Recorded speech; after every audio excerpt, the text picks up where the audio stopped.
Hey singers, do you want to learn how to belt really high? Something's about to begin. It's gonna happen. Maybe you want a balanced mix in your middle voice? Oh Lord, whose mercies numberless. What about tackling riffs and runs?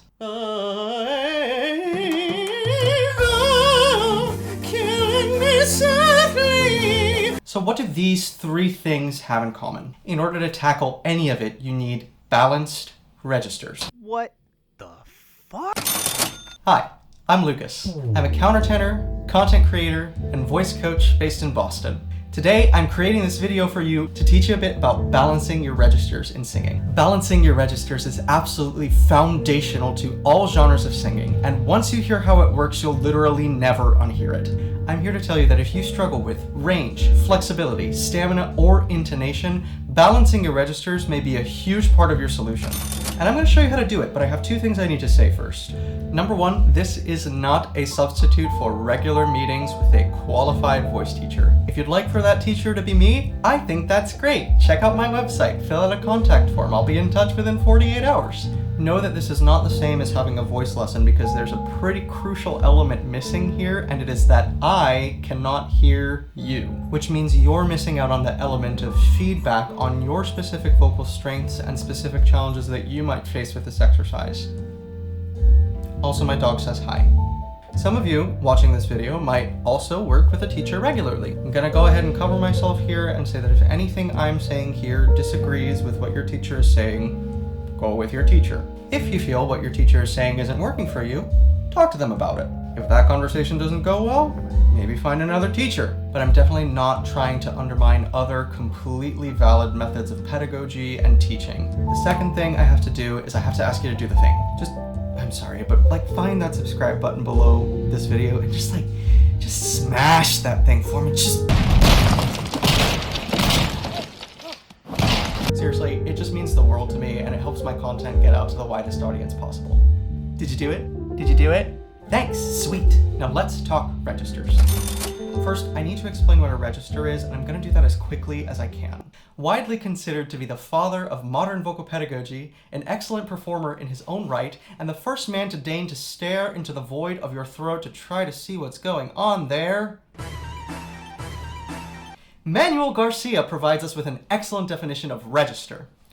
A register is a series of consecutive and homogeneous tones going from low to high, produced by the development of the same mechanical principle and whose nature differs essentially from another series of tones equally consecutive and homogeneous, produced by another mechanical principle. A lot of people who are a lot smarter than me have a lot of opinions about this particular conglomerate of words, but I want to take three things out of this definition. First, that the tones in a register are consecutive and homogeneous. That is, they're next to each other and have a similar quality. Second, that the tones in a register are produced by the same mechanical principle, which I'll get to in a minute.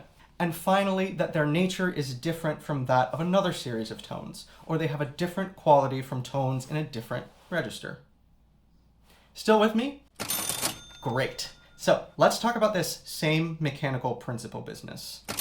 I grew up in a musical family. When I was a teenager, after my voice had changed, I remember talking to my mom, who has a beautiful soprano voice, about not being quite sure how my voice works. I said to her, I feel like I kind of have two ranges. One is higher and quieter, and TBH, it kind of sounds like a girl, and the other one is lower and louder.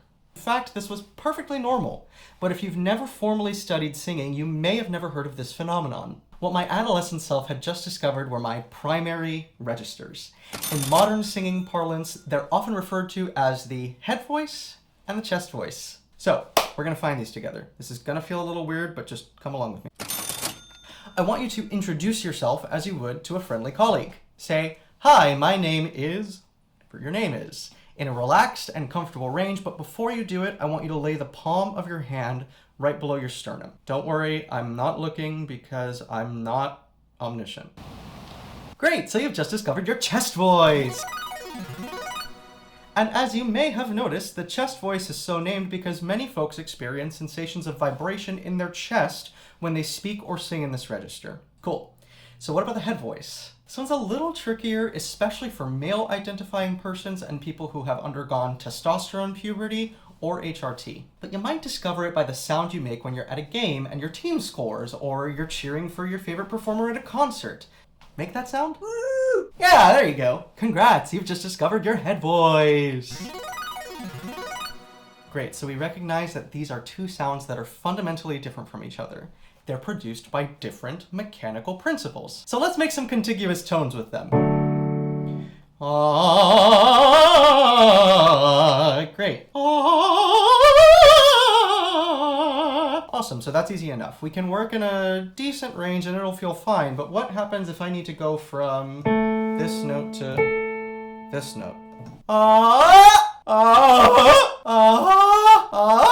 Well, okay, so we've established that there's a problem. So how do we fix it? All right, here's your thing.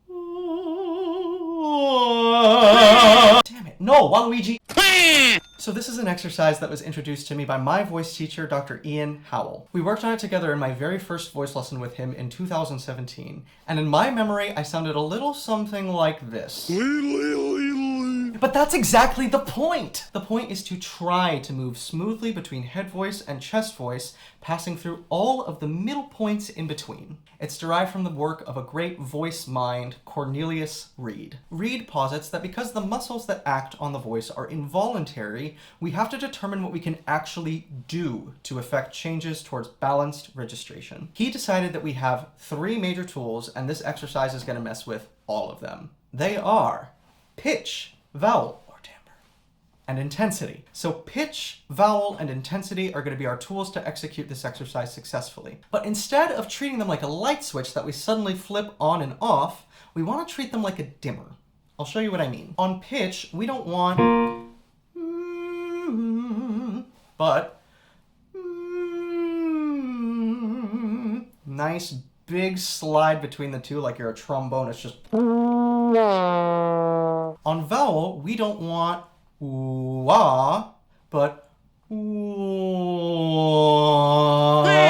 Damn it, he's back. Really helpful to practice that one in speech before you try to sing it. Wah, wah. You might notice that between ooh and ah, there are no less than 50 shades of ooh. So we want to notice all of these gradations so we can reproduce them while we're singing. Finally, we have intensity. Wah versus wah. Dimmer, not light switch. Put the 3 together, and this is the result.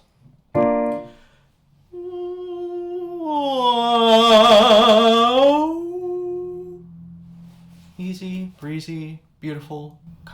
I usually begin this exercise on F4 to B flat 3. Depending on the voice I'm working with, I'll go as high as about C5 to F4 and as low as B3 to E3. Much higher or lower, and the pitch starts limiting what our register options actually are. As you're working on this, here are some tips. First things first, you're gonna crack. They crack again. Crack. So when I do this in a lesson with a student and I can tell they're nervous about cracking, I usually just demonstrate with as glorious a crack as I can muster. Listen, we're deliberately messing with the parameters that affect our registration. It is natural that you're gonna mess it up a little bit. But if you try to avoid it, you might develop accessory tensions that will undermine the work that we're doing here. Cracks, on the other hand, do not hurt you. They're your voice telling you it's a little confused.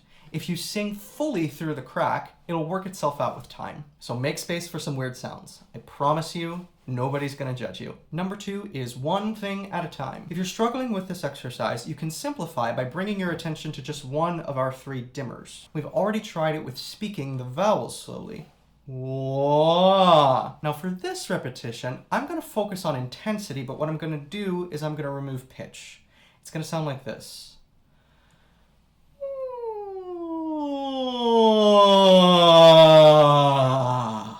By getting away from the pitch space, I can bring my mind to focus on this coordination without feeling like I have to think too hard about singing.